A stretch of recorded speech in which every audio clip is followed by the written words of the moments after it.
Perdón, le cedo la palabra al doctor Miguel Lem.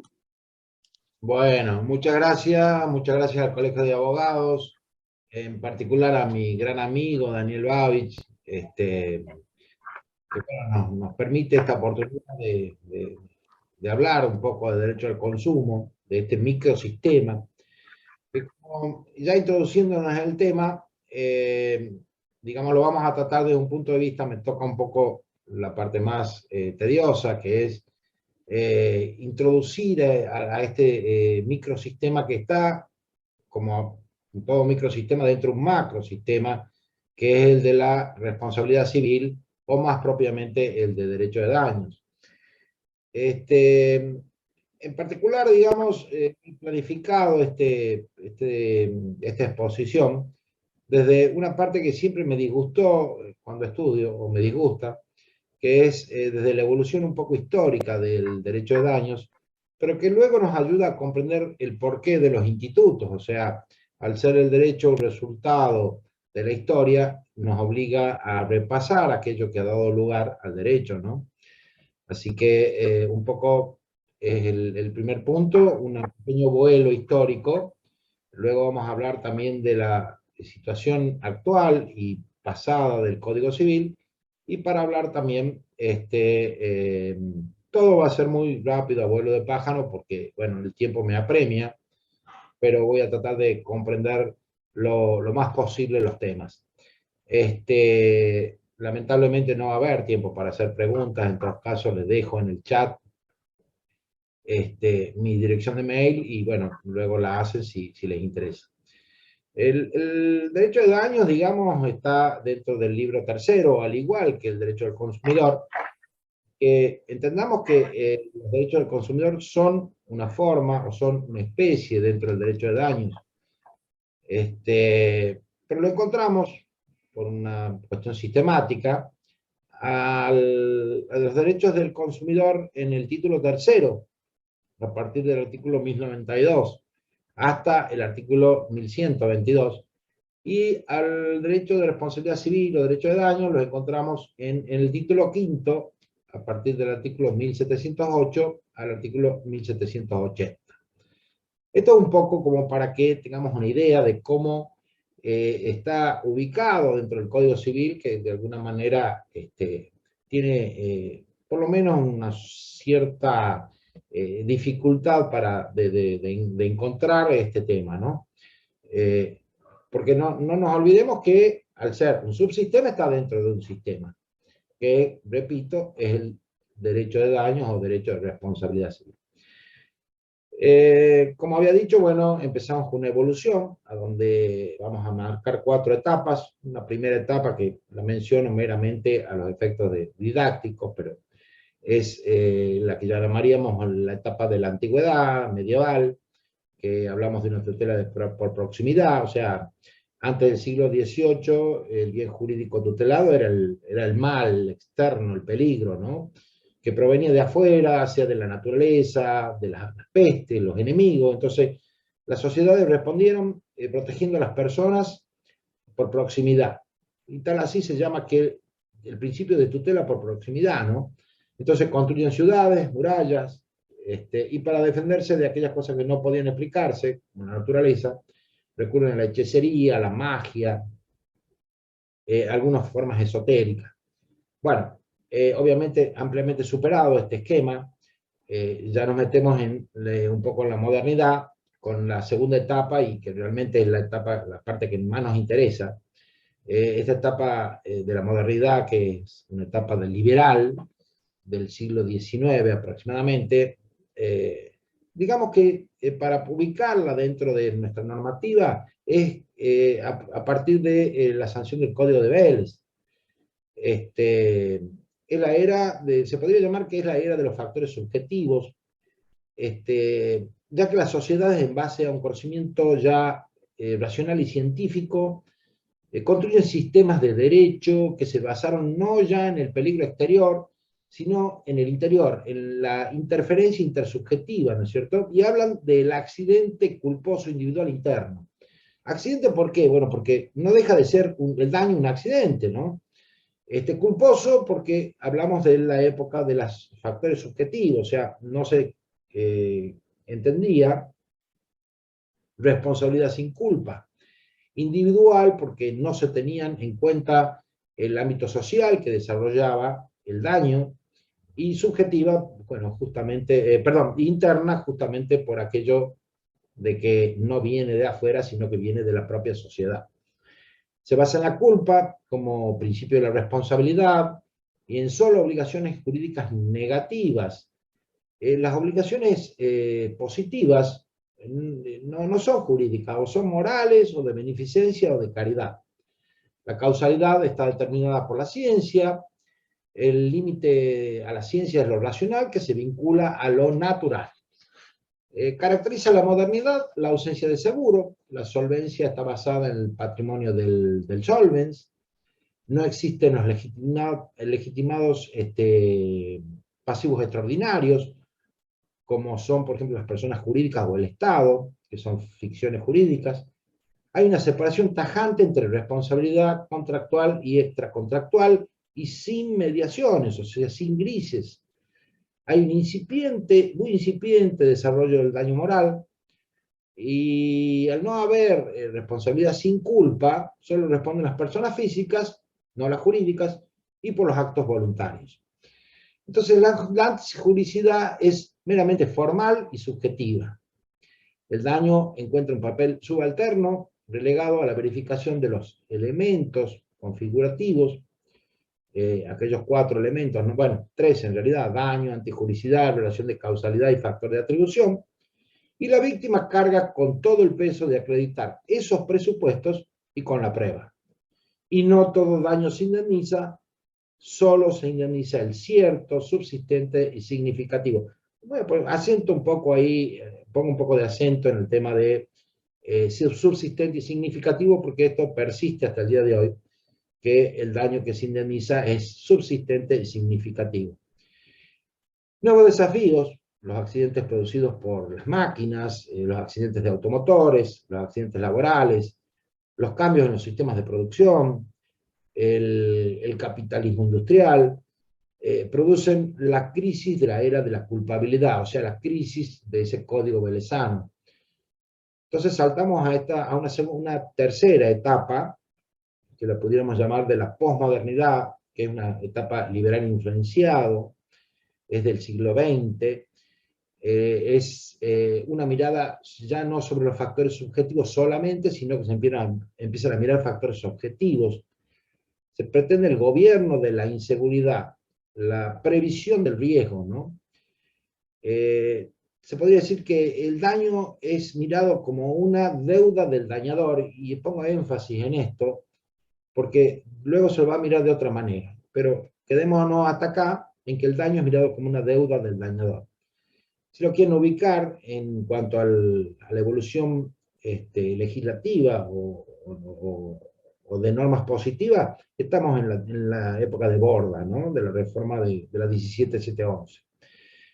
Entonces, de la mano del accidente laboral, principalmente surge el daño injustamente sufrido, en vez de injustamente causado. El accidente se lo ve como un problema social y se pretende el gobierno del riesgo. El dispositivo está basado en la solidaridad, el concepto de autoría es reemplazado por el de acción, se le asigna relevancia al hecho de las cosas, se desindividualiza la responsabilidad, asignándole responsabilidad a grupos, aparece la responsabilidad del Estado, de las personas jurídicas, la responsabilidad por los hechos involuntarios, o sea, tanto la antijuricidad formal como la antijuricidad material. El desarrollo de la idea del abuso del derecho también se produce en esta época. Estamos hablando, como les digo, de la reforma del 7711, que para ubicarnos en el tiempo, 1968. Aparece la legitimación pasiva extraordinaria y la solidaria. La causalidad muestra cierta desconfianza en la ciencia y se abandona el criterio de la física natural, tomándose en cuenta la regularidad o la normalidad de los hechos. En la legitimación activa aparece la problemática de los daños sociales, sufridos por grupos, el daño se presenta como eje del sistema, hay una ampliación del contenido de los daños. Acordémonos que antes habíamos hablado de un incipiente daño moral, bueno, empezamos a hablar de otros tipos de daños también. Se abandona el concepto de ese daño moral que era considerado como un agravio para hablar de los daños a la persona. En la prueba aparecen presunciones legales, se agrega la responsabilidad precontractual, postcontractual, y se pretende la unificación de la responsabilidad contractual y extracontractual. En la posmodernidad finalmente, lo que importa es la concurrencia de los presupuestos legales y el daño. El peligro externo, aquella de la época medieval, pasa a ser un eximente de responsabilidad y lo llamamos el conocido caso fortuito, o que hoy no lo distinguimos de fuerza mayor, pero bueno, el caso fortuito, como dicen los norteamericanos, the act of God, o sea, el acto de Dios, ¿no? El acto de Dios, el caso fortuito. Y pasamos a una cuarta etapa, que es la actual, la contemporaneidad, que es liberal y solidaria. Habíamos dicho que la posmodernidad era liberal influenciada, en esta es liberal y solidaria, y ya nos encontramos en el siglo XXI, donde se ve el daño como interés público. Y cuán a propósito viene esto del derecho al consumidor, ¿no? Que ya lo explicarán mis compañeros acerca de cómo se ve esto desde el orden público.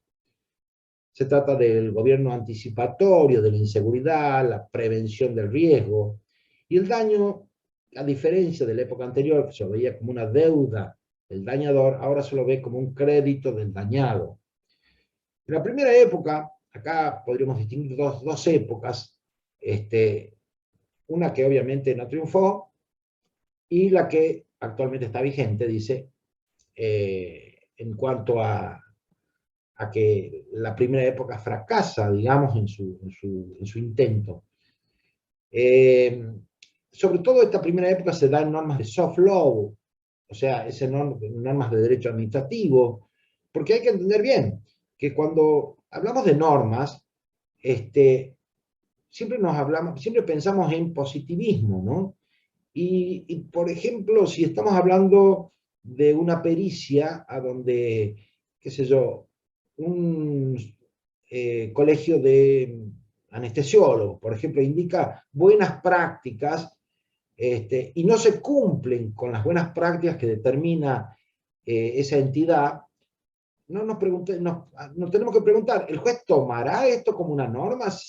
Por ejemplo, en el caso de un mala praxis, indudablemente que sí, porque si la Asociación de la Anestesiología está indicando que una cosa debe hacerse de esta manera y no se la hace, definitivamente hay una mala praxis. O sea que este concepto de norma se va ampliando, se va difundiendo, y no se refiere solamente a esa norma en el sentido formal emitida por la legislatura. Bueno, en esta época se enfoca en el problema del riesgo, no del daño. Se enfatiza la seguridad social y la asistencia social. Se toma conciencia de los nuevos riesgos, como son los ambientales, los sociales. Se pretende una sociedad asegurada, o sea, la sociedad mutualista. Hay un descrédito del progreso, se pretende que todo daño puede ser reparado. Obviamente esta primera posición cae en crisis. Hay excesos, el pretendido estado de bienestar sufre de ineficiencia, corrupción, burocratización, sobrecarga de responsabilidad al Estado, se descuida la sustentabilidad económica del sistema, la reparación privada sin límites crea consecuencias públicas, o sea, inseguridad jurídica. Tampoco es cierto que todo daño pueda ser reparado. Entonces, en esta cuarta etapa hay una segunda época, que en definitiva es la que estamos viviendo, que la llamemos la posmodernidad contemporánea, que surge de esa crisis, ¿no? Nace de una regresión a la posmodernidad, pero con influencia de aquella primera época, donde se mantienen las funciones preventivas y precautorias de daños, que obliga a evitar causar daño o eventual daño, o a evitar a que se produzca o agrave daño. Se conserva en algunos casos el interés público en el daño individual. Y fíjense, el derecho al consumidor es de orden público. También el daño ambiental, surgen lo que llamamos daño punitivo, que en realidad tal vez sea mejor como lo tenía contemplado el anteproyecto del Código Civil, que lo llamaba sanción pecuniaria disuasiva. Se maximiza la responsabilidad objetiva sin abandonar la subjetiva, y estas pueden ser de interés públicos. Hay ciertas acciones de clase, sobre todo de creación pretoriana, tales como el caso Alavi, por ejemplo, las sanciones disuasivas, la protección de la persona.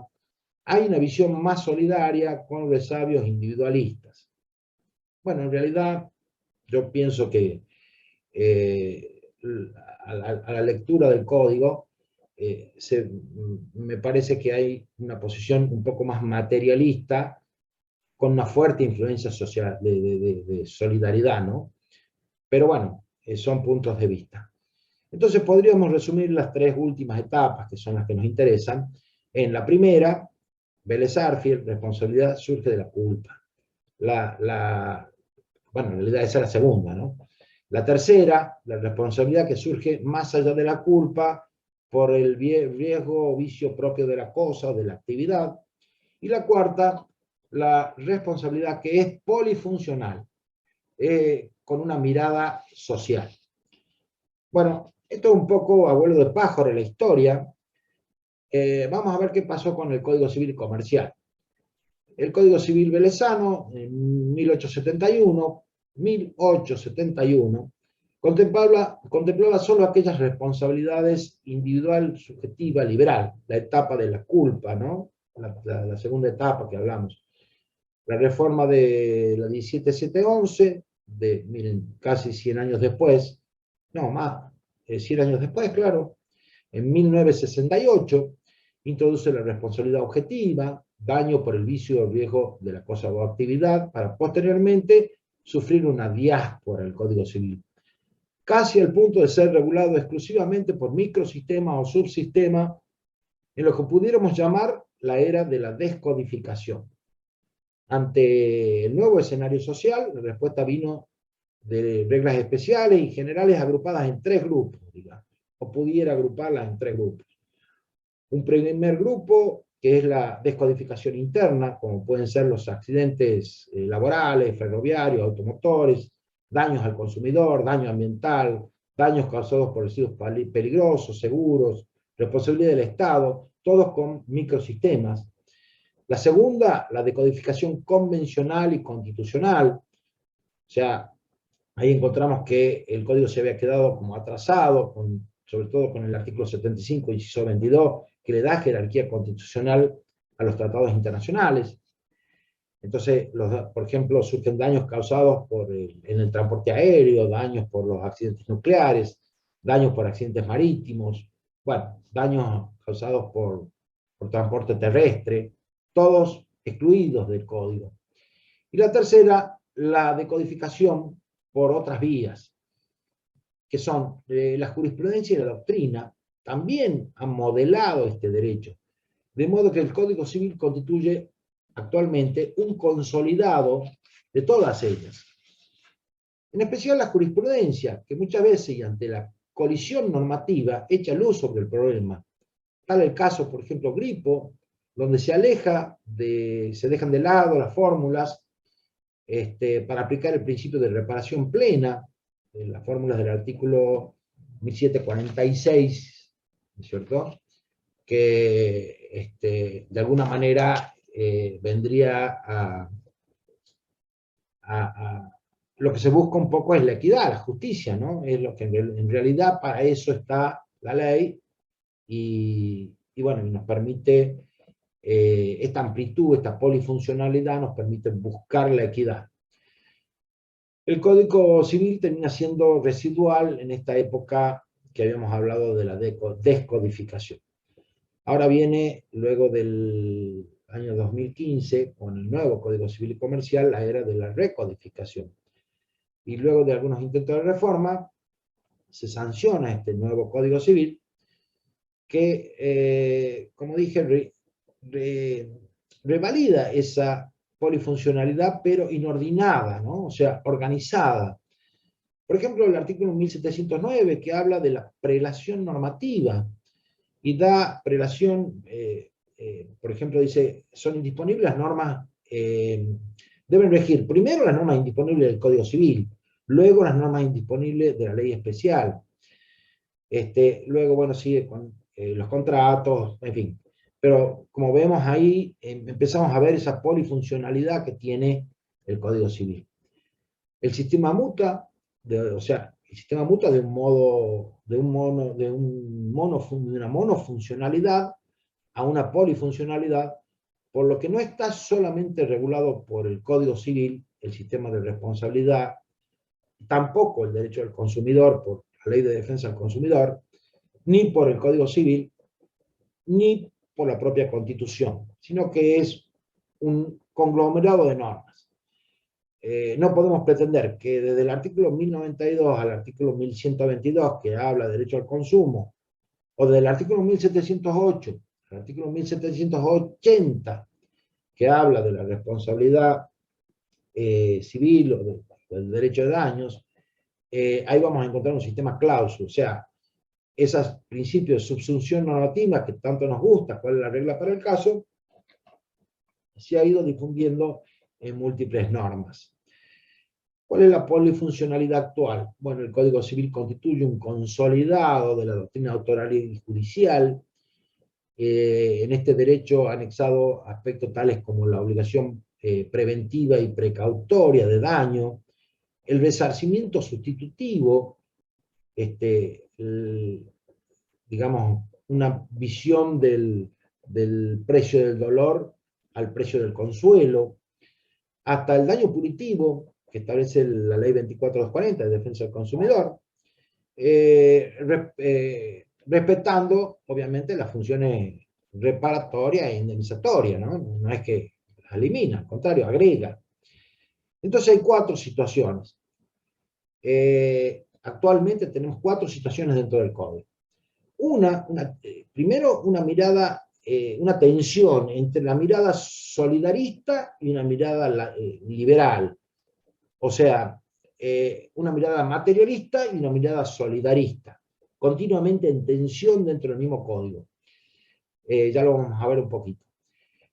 También es el manejo de fuentes normativas difusas, como bien lo habíamos venido diciendo, la consideración de una polifuncionalidad de funciones de prevención, de precaución, de reparación, o sea, ya las funciones no solamente son únicas, ya hablamos a través del artículo 1710 de la acción preventiva y precautoria de daños y la consideración de los daños colectivos.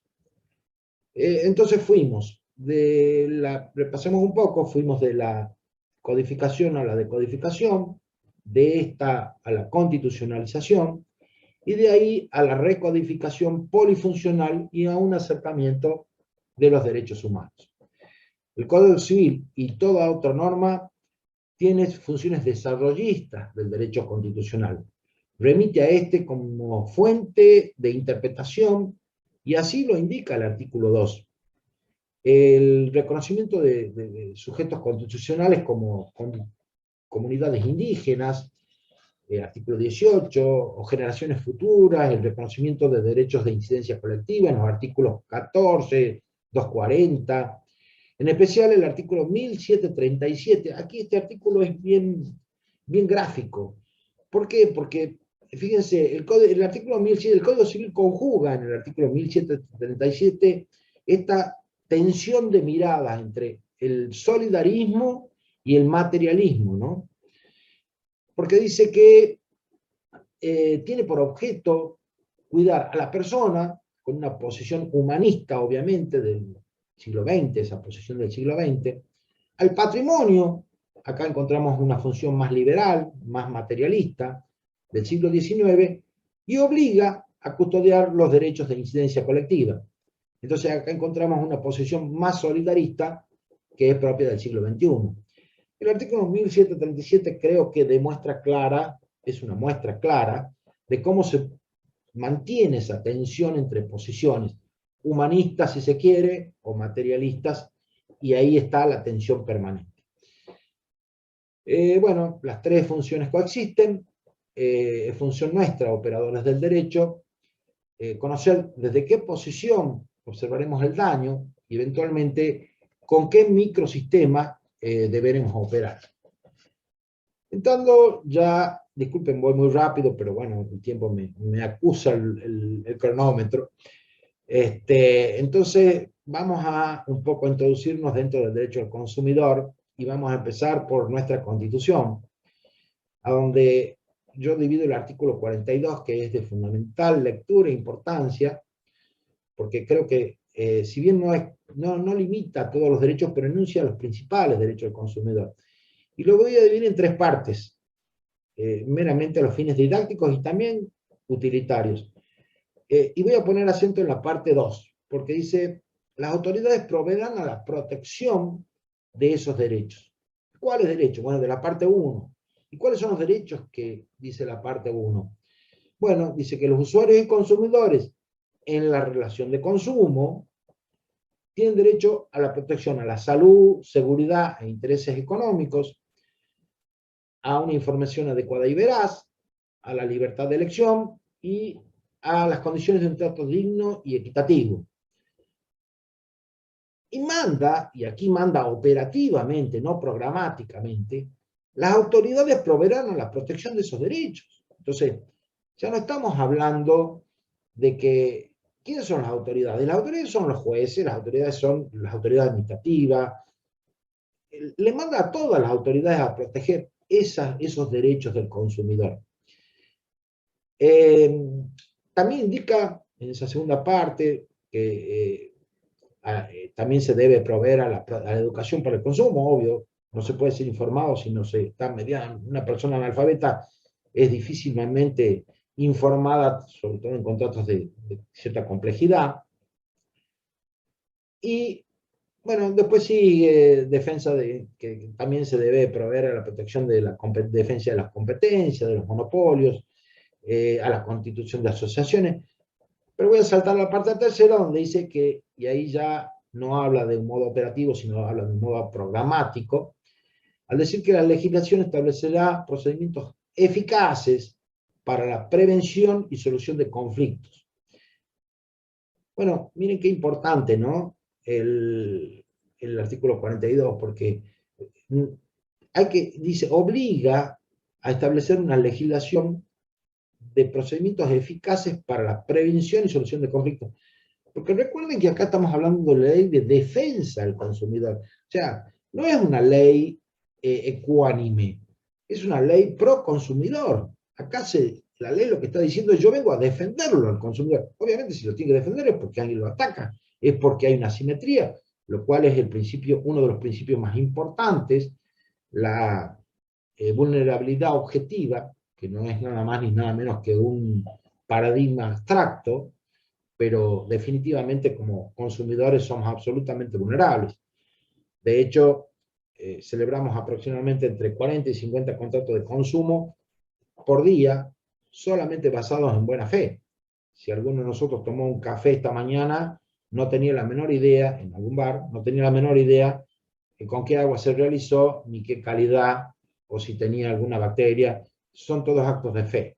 O sea, somos mucho más débiles, o sea, estamos mucho más expuestos cuando somos consumidores a lo que el proveedor nos indique que nos está entregando, ¿no? Bueno, el diseño normativo que tiene el derecho al consumo, bueno, ya lo dijimos en la Constitución Nacional, artículo 42, y también en el artículo 43 que habilita la vía del amparo al usuario y consumidor. También es significativo que nuestra Constitución habilite la vía del amparo como protección al usuario y al consumidor. Pero también, como hemos dicho, tiene una dimensión convencional. También están los tratados internacionales de derechos humanos. Los derechos del consumidor integran los derechos humanos fundamentales en el bloque de constitucionalidad y de convencionalidad en el ámbito de los derechos humanos de tercera generación.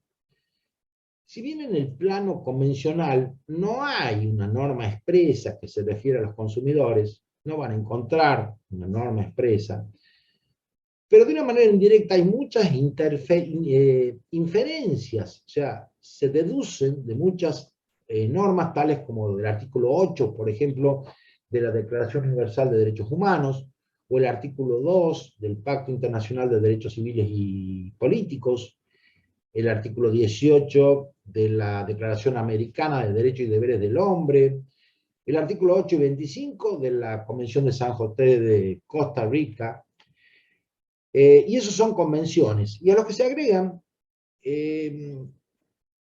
digamos, recomendaciones que se hacen, pero que no llegan a tener la fuerza de una convención, como las directrices de las Naciones Unidas aprobadas por la Asamblea General de la ONU de 1985, a través de la resolución 39 248, ampliadas en el año 1999, en especial la resolución, por resolución de la ONU, ¿no es cierto?, del año 2015, que revisa esta resolución 39/248, en la disponibilidad para el consumidor de métodos efectivos de resolver controversias. Enumera expresamente cuáles son los derechos de los consumidores y usuarios, la obligación de proveer a la protección de los mismos por parte de las autoridades, o sea, manda a las autoridades a proteger a los consumidores, propiciando el dictado de legislaciones que reconozcan a los mismos y permitan su intervención para esos fines.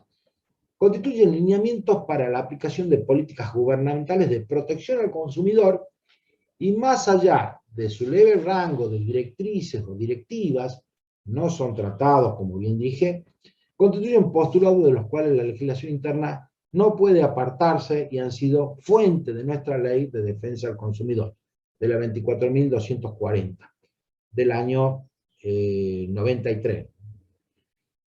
Bueno, también tenemos la regla de Brasilia sobre acceso a la justicia a las personas en condiciones de vulnerabilidad.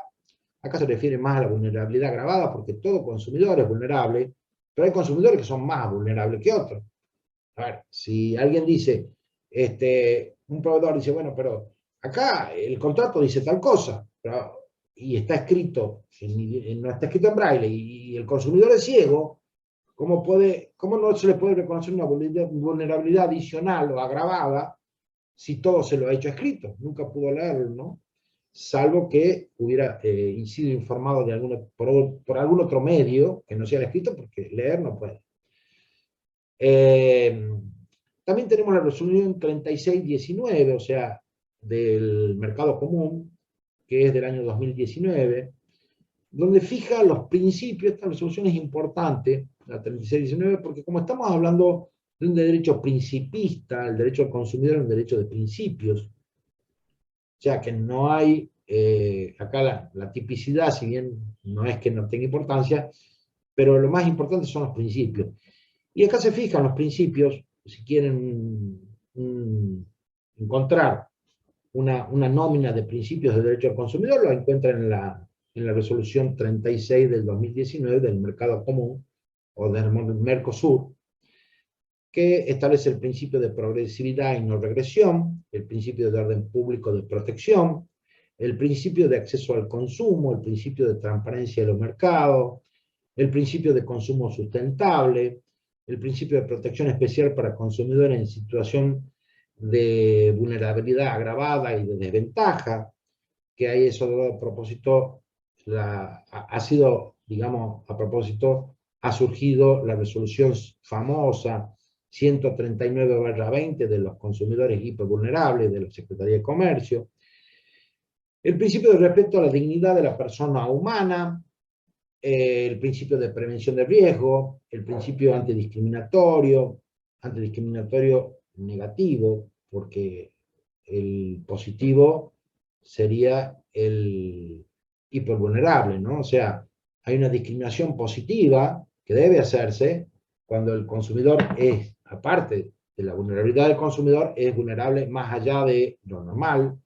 Por ejemplo, una persona sorda y muda, ¿no es cierto?, que de repente tiene dificultades para comunicarse y la información para él es más difícil de alcanzar. El principio de buena fe, el principio de información, el principio de armonización, el principio de reparación integral, el principio de equiparación de derechos. Luego tenemos la resolución de 11 del 2021, el año pasado, del Parlasur, que a propósito tuvo adhesión de la Secretaría de Comercio, también a través de una resolución, y que dice que pueden, esta resolución 1121 enumera, no enumera, sino, no es taxativa, sino es meramente enumerativa de cuáles son las causas de hipervulnerabilidad. Qué sé yo, ser niño, niña o adolescente, personas de mayor edad, no solo adultos mayores, personas con discapacidades. Como novedad, bueno, agrega, por ejemplo, ser personas enfermas, la enfermedad como la causa de hipervulnerabilidad, ser turista, ser persona migrante. Obviamente, si me voy a Alemania y hago un contrato en Alemania, ¿cómo voy a entender si hablan alemán y yo no hablo alemán? Así que de alguna manera tampoco sé las costumbres de Alemania. Así que muchas veces me pone en una situación de hipervulnerabilidad como consumidor, ¿no? Y bueno, también tenemos la Ley de Defensa del Consumidor, la 24.240, que bien digo y repito, la es del año 93, pero con la reforma de la 26.361 del año 2008, que amplió la noción de consumidor, el beneficio de justicia gratuita y la figura del daño punitivo. Hubo algunas omisiones, pero bueno, en definitiva vamos a considerar que este es un derecho en desarrollo, es un derecho que requiere una ampliación. Hasta ahora no tenemos una digamos, normas en sentido formal que contemplen a la persona hipervulnerable. Bueno, hasta aquí creo que me he excedido 5 minutos, así que le agradezco mucho, le agradezco al Colegio de Abogados, y bueno, le paso